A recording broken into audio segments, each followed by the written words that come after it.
strong foundations. Looking at how we can mainstream impact of reporting, thinking about outcomes that's very relevant to that, and how we're measuring and Great. I'm Shruta Shah.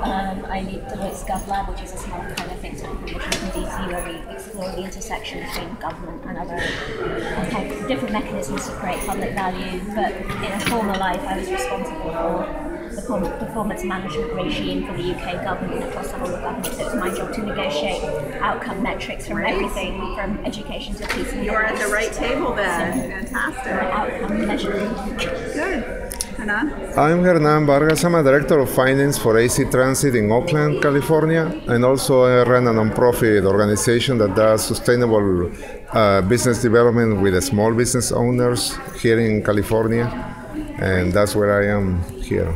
Great. You want to introduce yourself as well? Sure. I'm Leslie Kaplan. I'm energy efficiency finance. A little different. Here to learn and take notes. Everybody gets one of these, and then we're taking notes from you at the end. And if you can check in with me at the end and just give a little who you are, I'll put it in the notes also. So our task for today is to review 3 questions that are part of this much longer FAQ that the Center for the American Progress has put together. So our questions are around outcomes, and our goal is to imagine somebody who is not familiar with social impact bonds, who is reading this FAQ for the first time. Do we have the right elements? Are there things that are missing? Are there links? Is it too much? That's the goal. To try to, I'm going to give you a few minutes to read through the first question, and then we'll talk about it together for a few minutes, and we'll do that for each. Sound good? And if you have notes, she's going to take notes in real time, but we also have note spaces on the back of the page as we talk if you want to take notes and add. You can also write on this, you can make, corrections to it and things like that as we go. Oh, sorry. Yikes. So let's read.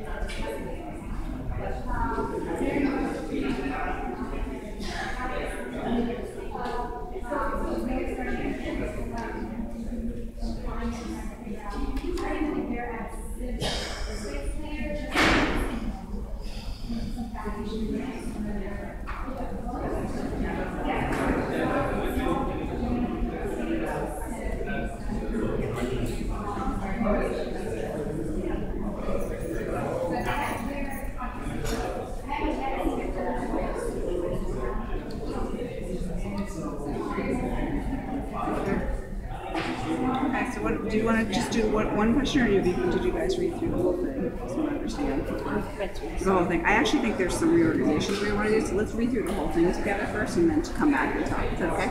It'll take a few more minutes.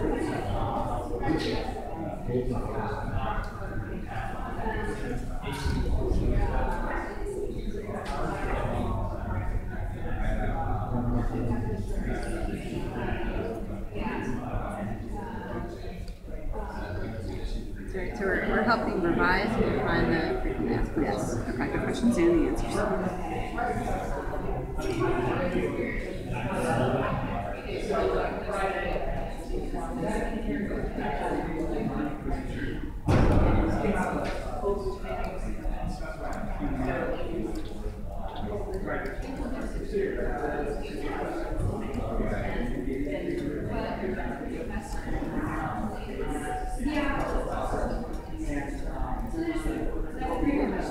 Of course. Please.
All right, you guys ready? So I'm going to start with one comment, see if you guys agree, and then we'll kind of go around and take turns. So one of my comments is actually think that these are in the wrong order. I would start with the first half of question 3, what do we mean by an outcome, and how do you recognize a good outcome, and have that be question 1. Then have question 2 be what's currently question 1, how do you know if it's been achieved, and who decides. Then use question 2, evaluating conclusions, and then have question 4 be the second half of question 3, which is the savings part. So that's just one of my first comments. Would you like to share? Yeah, that's the one thing I would do is break out what do we mean by outcome and how do you recognize a good outcome. Okay. And a good outcome, I think, is both these metrics, it's specific, measurable, actionable, smart. It's tied to the contract. Does it have one of these? Oh, sure. Sorry. And I actually think knowing that it's been achieved has more to do with the control and treatment, Right. Because that's where you actually see. So you need to reverse those as well, or revise them? Yeah, and about cost-effective, rigorous, suitable. I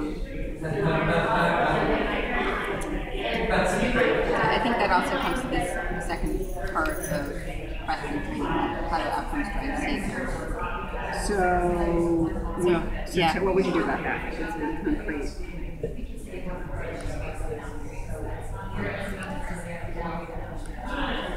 That one's a little bit harder, so maybe I'll leave that one. But I definitely think we need to, as you say, break out what an outcome is. And then know how we measure a good outcome.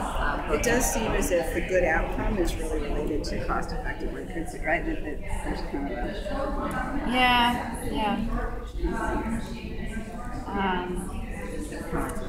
And then I also have a question about RCTs, and that, from what I understand, so IGNIA did an RCT with their impact investment. It wasn't statistically significant. And the idea is not statistically significant because What do you do if your RCT fails? Yeah, these are, in some ways, there's a bit of a natural experiment here, and that you can't completely control for the, there's going to be no perfect control.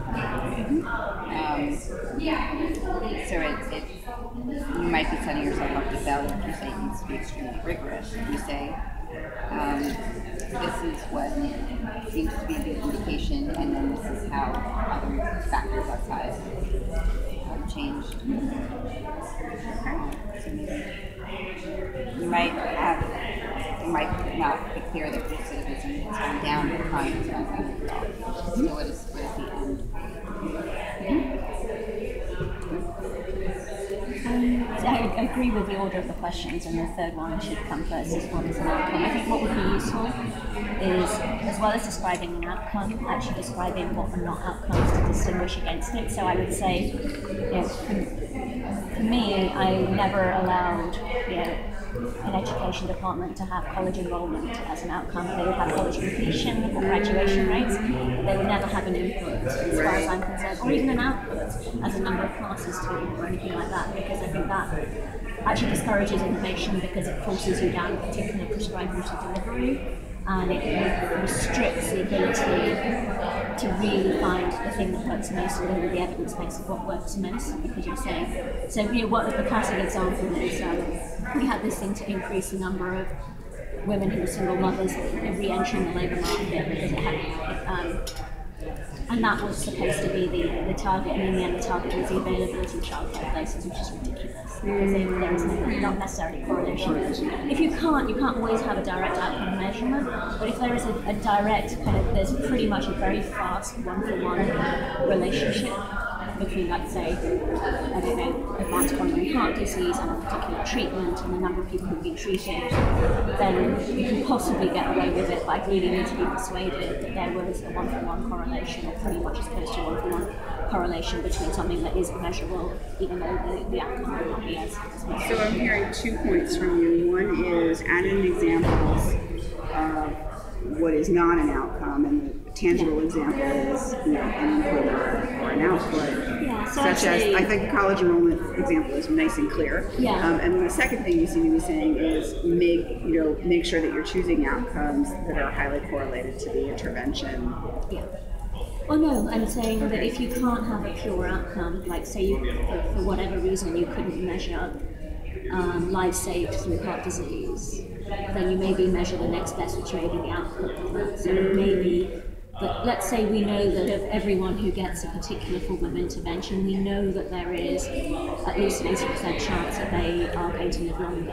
And we know roughly how many years they're going to live longer. And maybe you allow that as a proxy if the evidence base is strong enough. Right. But it does then force you into that particular outcome and actually restricts your ability to provide other interventions, which may also reduce that heart disease. So I'd say yes, by all means, say it's about outcomes, but also kind of be clear about what our outcomes are. There's actually a very geeky guide that we wrote about a decade ago called Setting Targets for Agencies, a guide by H.M. Treasurer, which actually distinguishes between inputs, outputs, resources, inputs, outputs, and outcomes, and what will be some kind of elements in that. The other one was how do you decide whether it's been measured?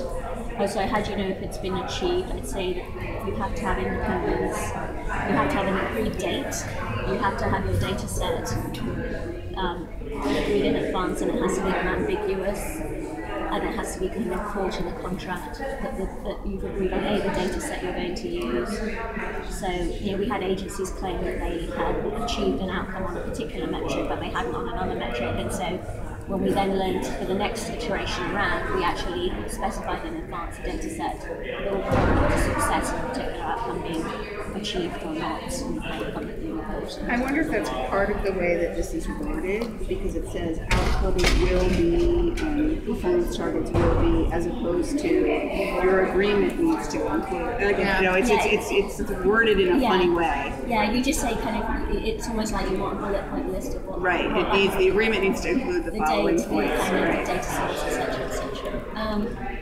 And then I'd say that you don't have to have RCTs. You can't always have the luxury of RCTs. They're incredibly expensive. But sometimes we just don't have the data. And if you're thinking about it, like say you're a healthcare provider, you're not really worried about if say you're an healthcare insurance company. As an investor, you're not, or as the funder or the primary beneficiary, you're not really worried that there might have been a better way of doing it. You're worried. What you want to make sure is it's actually cheaper than your current way of doing it. So you could use existing cost benchmarks. So at the moment, everyone who has this disease costs me X $100,000 in healthcare costs. Now, if you have an intervention where I send people with this disease to you instead, and you now cost me, that could be the historical kind of data around that particular outcome, and what it used to cost them, or what it costs in other parts of the country if it's generally a uniform data set. So you could actually, it couldn't be about maybe an absolute thing against a randomized controlled trial. It could just be the absolute improvement on what they used to spend versus what they spend now, and the cost savings. It seems like that's the opposite, though. It seems like spending is different from whether this question is about how do you judge whether the outcome is achieved, which seems separate from the steps. So you're talking about this. I'm talking about question 2. Right, but it sounds like your answer is more question, the second part of question 3, which is the cost issue. And the last paragraph there. Right. So if it's cost effective, then the government is doing it more cost effective. It could just be it could be more cost effective, but not actually producing the outcome. So I feel like first we have to get to the, are you actually producing the outcome, and what are the ways that you prove that? If you can't do a randomized controlled trial, what I heard you say is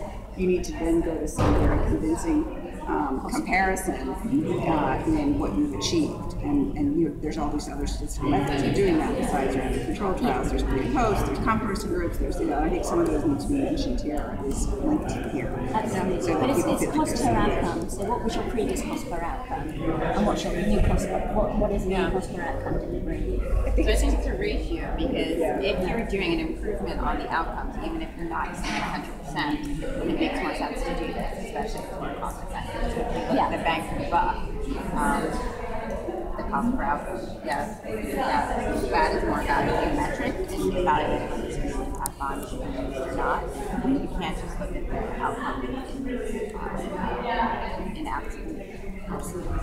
Right, just the cost in absolute, as you mentioned. you're doing it more cost effectively, that should be a better outcome. Do you think this question, how can government set a value for an outcome, is clear? I find that somewhat confusing. Set a value for. The value might be the benchmark, so saying it costs $100 million to build this issue now. But if we use a social impact bond, I mean, it sounds almost like what you're saying is more a clear way to, which is how do you establish a cost per outcome as a benchmark? Yeah. Is a clearer question. Yeah. Why it has to be the government? Well, how do you establish and then who? Right? Yeah. What are the different ways that you can establish a cost per outcome?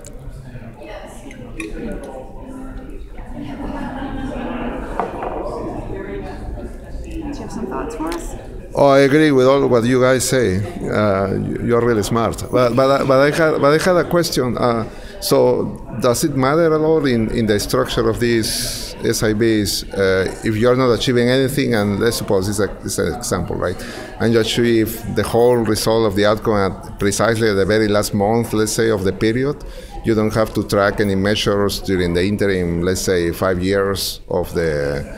They don't matter from the investor point of view and from the government agency point of view. So you're saying that you wouldn't know the result of the last month? Yeah. And then up until then, it's just kind of... Yeah. Does that matter from the point of view of the... Very few of the contracts are structured so that you would wait until the last month. Many of them want to have a sense because they want to course correct along the way. That's a good point, because then that goes back to the student enrollment. You can track the student enrollment on like our attendance rate. Interim measures. Yeah, you could track the inputs and the outputs as a proxy. It's a great additional question.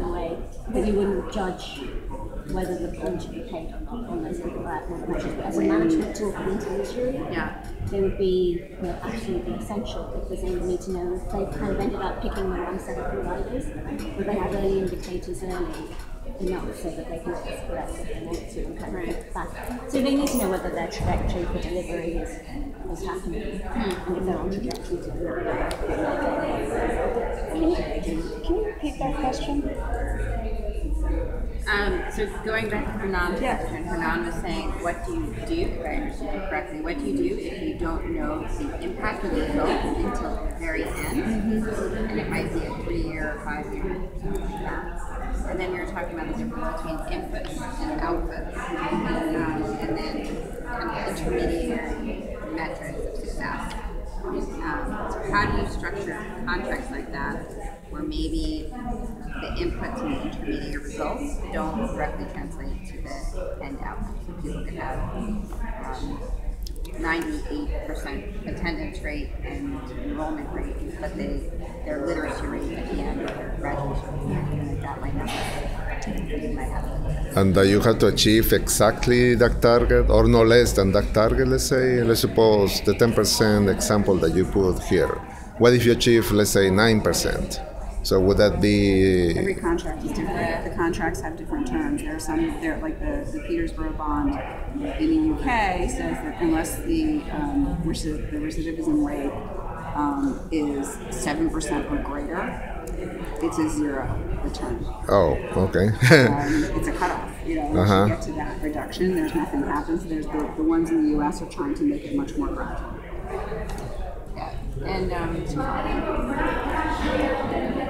so right. I would say, maybe to partially answer this, is that there should be a few things that can kick in.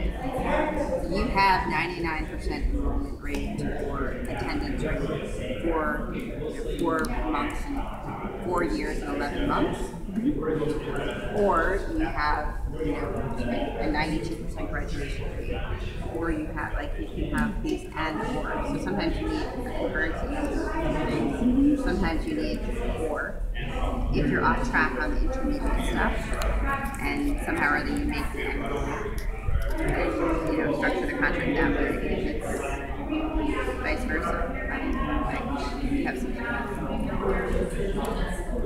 Well, I think there's an issue of how contractually integrated are your intermediary measures, or is it simply that you have to have some and share them, right? Is it payment dependent, or is it information update? Yeah.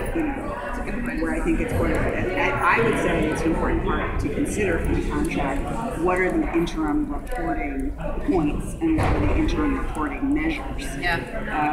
That would give management and investors a chance to have a conversation. Because from the investor, right? If I'm an investor, I really would be interested to know that these guys are doing. The risk is of your investment as it goes forward, especially if it's a 10-year investment. That time scale, that time scale is really important. So, for example, if for general recidivism, you've got a year-long intervention and they're short-term prison sentences, and you can kind of be or end all kind of cover 20 years' time, you can kind of generally construct bonds where the investor and the providers are able to sustain that cash flow.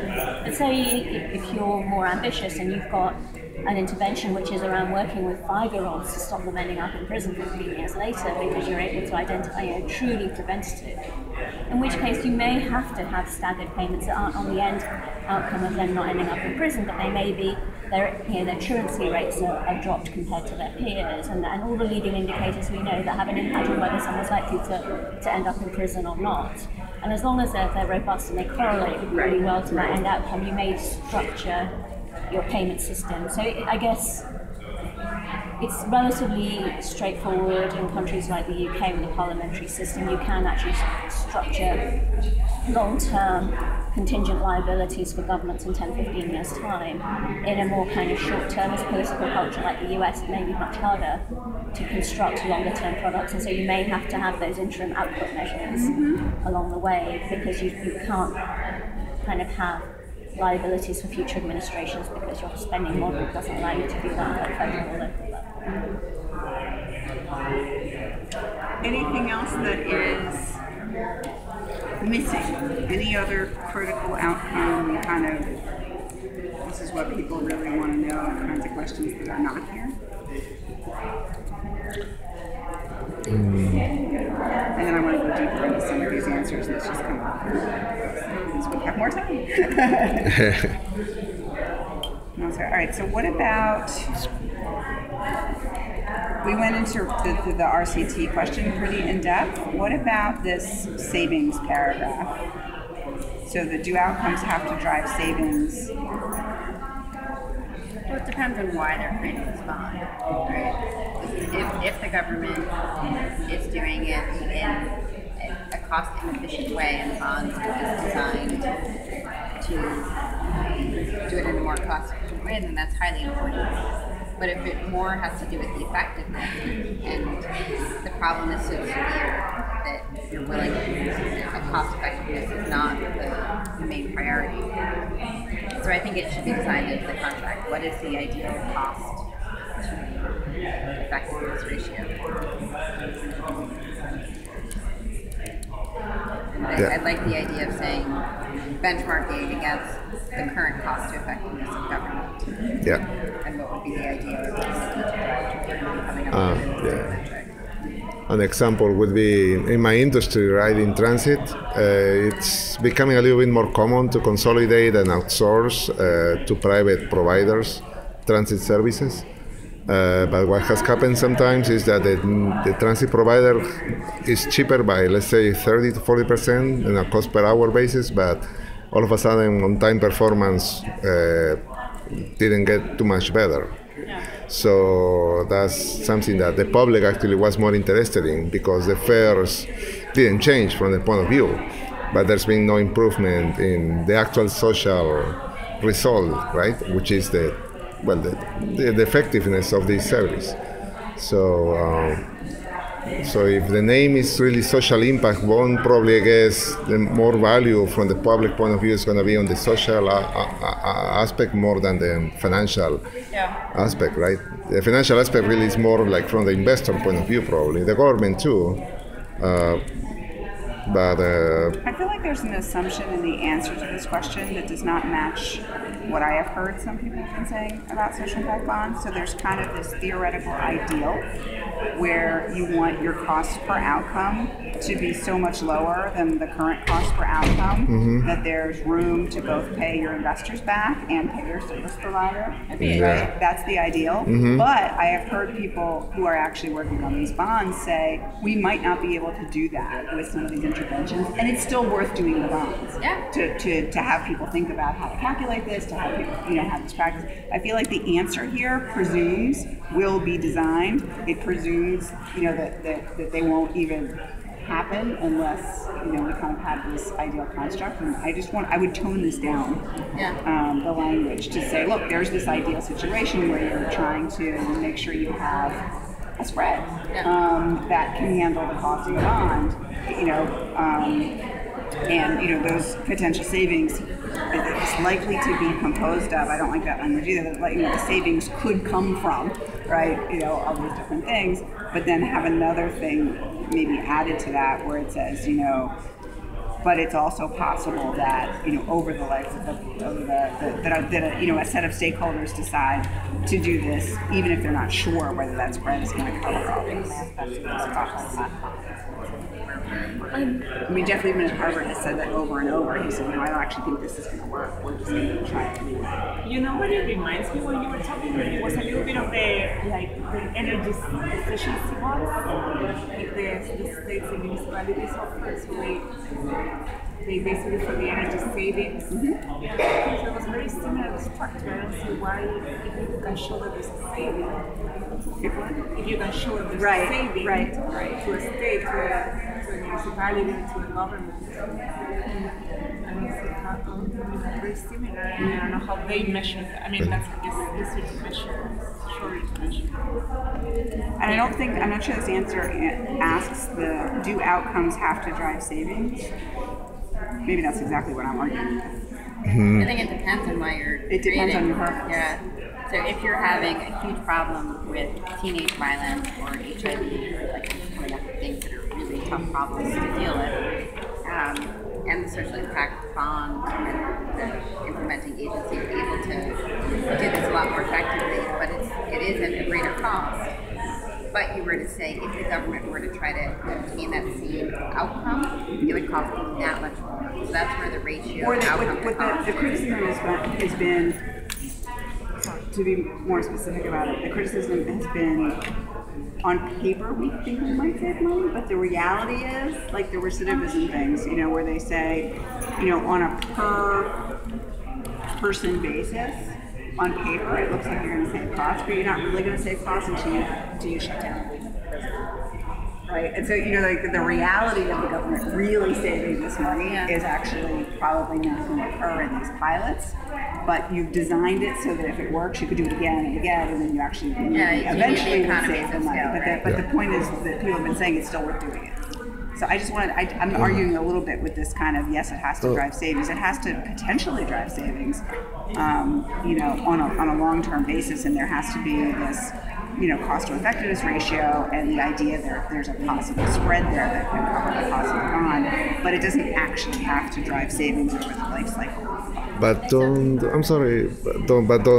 it have to be savings so you can pay that extra value to the investors, or where? What I'm saying is the people who have really looked at this are saying, if it's 5 different government agencies, they're not all going to pocket the cash just because the outcome has been achieved, right? It's just much more complicated.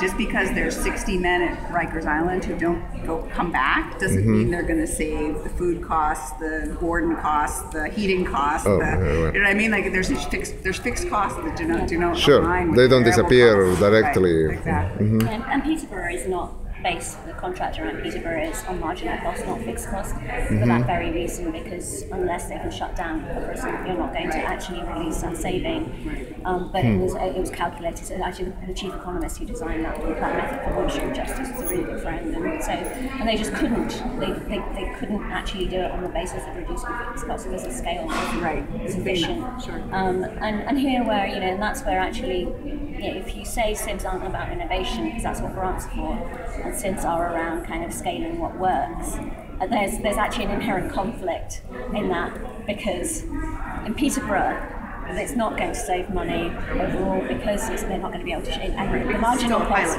right. yeah, and the marginal cost. So it's essentially around.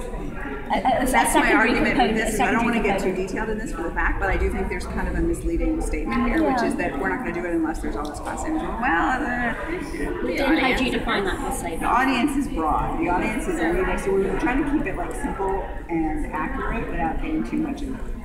I would say if this is something that needs to be subject to political or policy audiences or speculation, you do need to make a really strong case for how it's better than something that's existing. Otherwise, it's not going to take off. Yeah.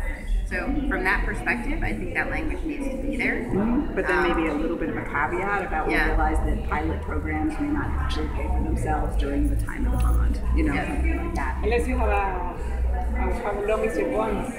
Is it a 30 years? Well, that's the thing. The new Massachusetts one is tremendously short. Right, I mean, it's like 3 years or something. Because of these bonds are for municipalities and they're normally very long term. Depends. 15, 20 years. And does the community have to vote for them formally? Is that part of the process? Not necessarily. They don't vote for bonds as they are, right? They're not actual bonds. They're just contracts. They're just government contracts. The government can enter into anything at once. Although some of the states have said that they're going to try to pass legislation that allows them to do multi-year contracts.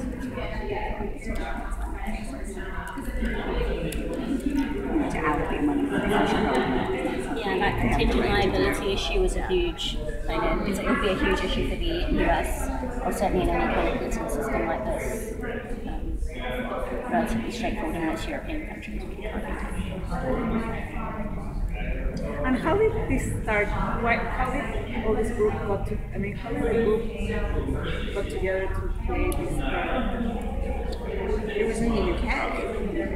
It was a It essentially came out of a huge series of measures when the new government came in around austerity and programs and the need to find a new paradigm in the way that kind of big, expensive programs that cost a lot of money in the long term. And yet the system of financing doesn't reward that in the short term. It doesn't reward prevention. And a particularly progressive, albeit conservative, minister in the form of Charles Clark kind of being willing to innovate, kind of putting it through. They worked with social finance in the UK to build the future of real money. And it's essentially around austerity, and the main motivator is a huge series of austerity measures and trying to radically change the way in which costs, big programs, but big and it was programs. mostly for criminal justice. It started with criminal justice. Yeah, because the UK is so progressive in everything criminal justice. Compared to America, Yeah. compared to a lot of other European countries. We still incarcerate a lot of people. Yeah, but but nowhere near as much as you guys do per person. I mean, that's an interesting perspective that it started off as a cost-effectiveness measure. And maybe that's something that we need to keep in mind, and that it needs to be cost-effective in order for it to. There's another piece of it, which is it's the value to a government is not just that it's cost effective, but it's also completely reducing their risk. Yeah. And the ones that have been created so far, the government takes no risk. And Peter Grant. Right? No risk at all. And the investor takes all of the risk. So they don't even have to have a lot of cost savings for this to be an attractive, like it's completely tilted. I predict that it's going to kind of rebalance a little bit as investors start to become more like market players and say, this is not really fair. I don't need to take all of the risk. You can take some of it and I can take some of it, and we'll figure that out. But right now it's it's very much designed just for the governments to not be able to say no. Because they're the entrenched party that has to kind of jump through hoops to think about doing this. Sure. Tell us about who you are and right here. Well, I am here because I'm a former lawyer. And What's your name? Andrea, and I did a lot of public finance work. And so that's why not what I do now. What I do now, I do something else. I'm doing an event with Chile, social entrepreneurship event. But this got my attention because it is very, part of my prior life. And it was a mix of a very interesting mix of how to imitate. I find it very interesting. And so yes, I did a lot of public finance in New Mexico, and everything in New Mexico was the government. And it was a very poor state, so public finance was the main tool of social or economic growth. And all sorts of bonds were issued, and this could be something that I think, there was this thing that I worked on, this energy savings, and it was very controversial at the time, but if you could show that, that there was a savings, Right, then you absolutely could. right. What do you guys And think? people invested in it. Right. I mean, investors invested in, and that was it. But it was also government guarantee. It was the government. Right. I mean, it was the municipality that was kind of like the credit rating of the state, and the municipality was so it's different. What do you guys think? Andrea kind of made this plug at the end. She made it very eloquently in another meeting yesterday. She said, she keeps calling this social impact, not a bond. She feels like the label bond is completely misleading. What do you guys think of that? It's not a bond. It's not a bond. It's just it's a contract. Why is it called a bond? That's why I thought it was Because it's a sexy word. Well, I prefer the American title of pay for success. I think that's much more accurate than social impact. I don't know why it was called that in the UK. I think the only other thing that, just off the top of my head, the only other thing that social impact bond conveys that pay for success doesn't is the fact that you get the money up front, right? There's something about a bond structure where the analogy of you get it up front and then you pay it back afterwards, which pay for success could just be a performance contract where you sit around and wait for the performance to come and then you pay them afterwards, right? So it's like what happens if you don't succeed? You have to return the money. That's where the guarantee comes in, right? So there, and I'm familiar to this as well, the way that they were describing Goldman Sachs. for the Goldman one. For the Goldman one, but not for everyone, right? Not for everyone. Yeah, if they don't succeed, they don't get paid back. They don't get paid back. The investors are the ones that put the money in, and if the outcomes are not achieved, like in Peterborough, if it's less than 7% difference in recidivism, they get nothing back. The investors. Yeah, they get nothing. Even though they have no control. Right. That's, they're taking all the risk. So what do they have that makes them think that things are going to change? The program that's not meeting this, it's going to change. They're the same people running the programs, right? Do they have? They have evidence that they can meet these goals. That's why the bond is possible to begin Yeah, with. but I think it's a little bit dangerous because you're going to end up rewarding the very, very big non-for-profits. I mean, not dangerous, but so that's why the ones that have a track record and credit rating. Otherwise, you, as an investor, you'll never invest in something that new, smaller, not-for-profit.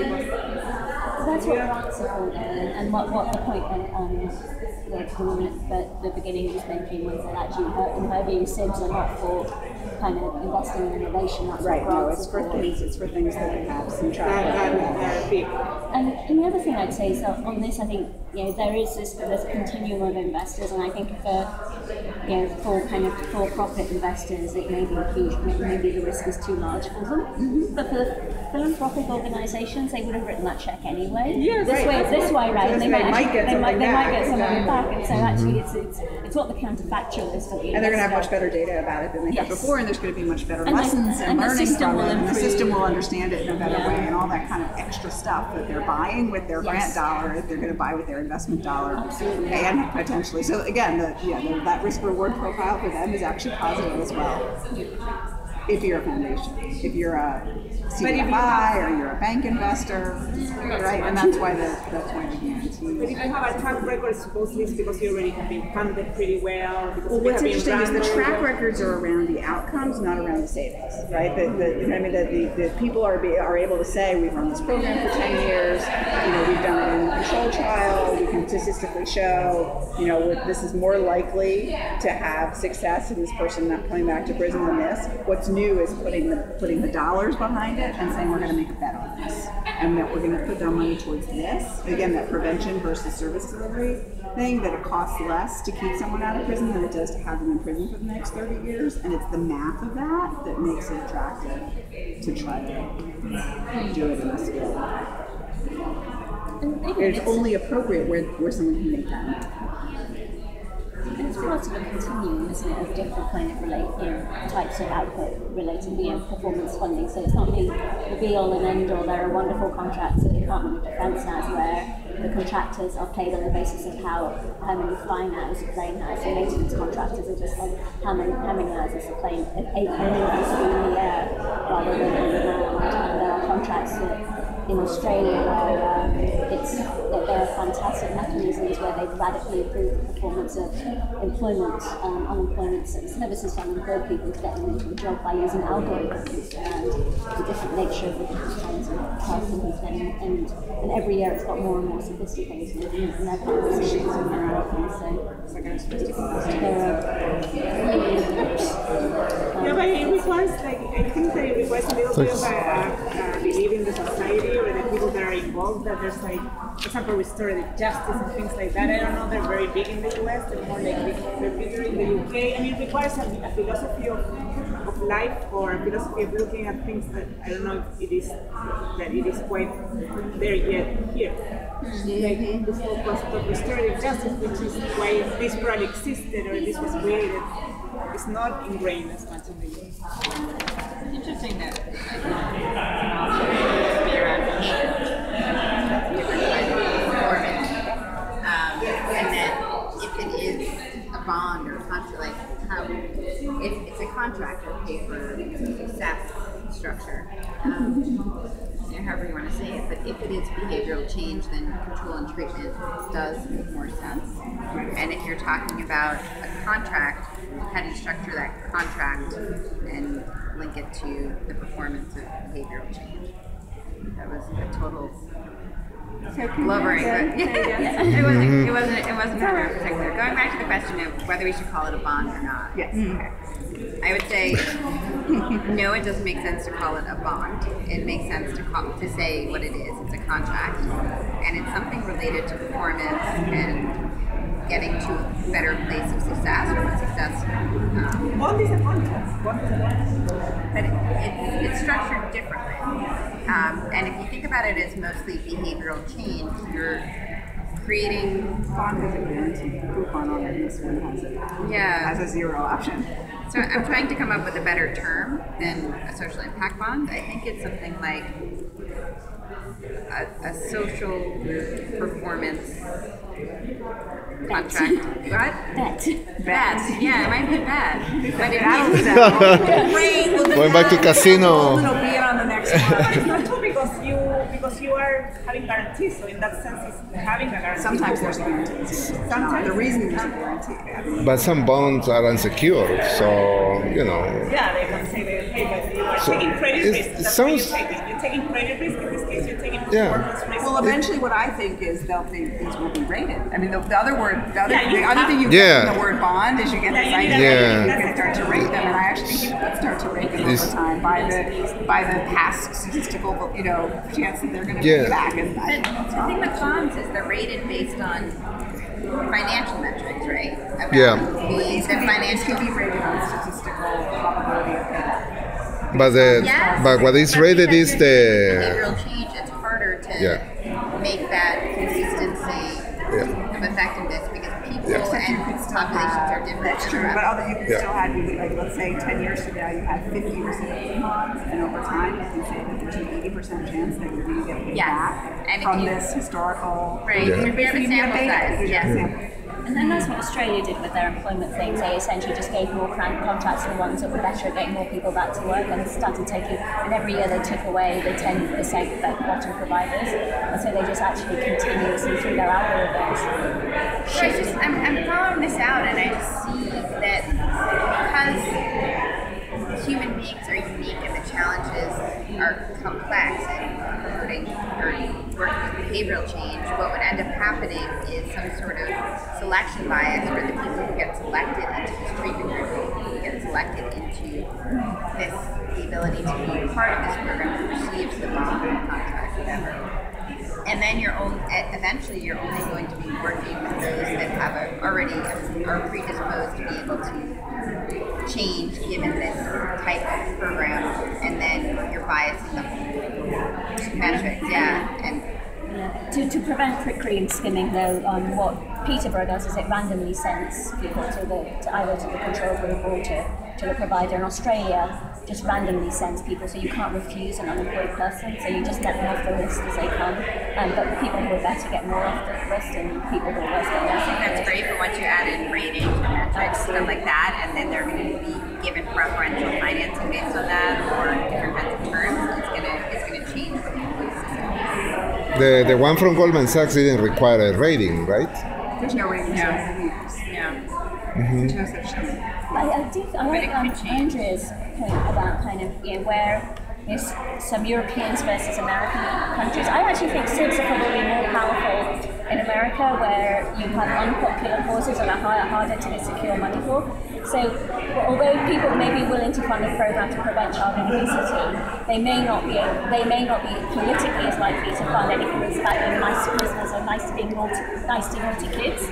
And actually, because SIBS doesn't require governments to procure that money through political channels in advance, it allows you to pay for prevention only once it's successful, and allows you to bypass all of the blockages to sensible spending on prevention because they're not popular, because America tends to be a much more judgmental country and less willing to invest in things like reducing recidivism or anything to do with kind of people, groups who are unpopular or marginalised. And so I think it's actually quite a powerful vehicle for governments that want to do good progressive things that are sensible, but can't actually somehow sequester the money. But they find a way around it. Yeah, because then they can resell it by saying, "Don't worry, we save money in the long." We save money in the long run. To set it up, because some detractors are going to say, like in the middle of it, it's not a bond. They're lying. They're like, it's going to be there anyway.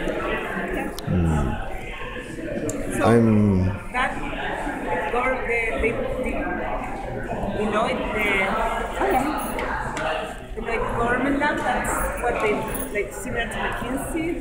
No, it's essentially a development program for our junior professionals. We just take them out for a year and research trainings. Have you answered all your questions? We have. Okay. Yeah. Unless there's anything else, what I'd like you to do is if there's any other notes you want to make on here, either the front or the back, and then we'll hand them in. Are we going to do a report out, or are we going to give her about the other report out? You are with one here, the rest of others are trying to hear but with what organization? Cathy, this is great. I'm a professor. I didn't take very many notes. Oh, might as well put your name on it. That's great. My husband went to this. But, so you teach that? I do. That's good to know. Because there's a lot of interesting teams from So, do you have anything like during October? Not for No. I mean, we do things for our students. We don't have. No, you don't have some stuff. That's Not events, but like sort of classes that you can offer. not that are open. So which institution are you from? At Duke University. In that school of business. Yes. What's your name? Cathy Clark. Do you know Sharon Matisse? I don't. No, yeah. She's at the School of Business at Colorado. Oh, okay. She's in the same field, but not an entrepreneur.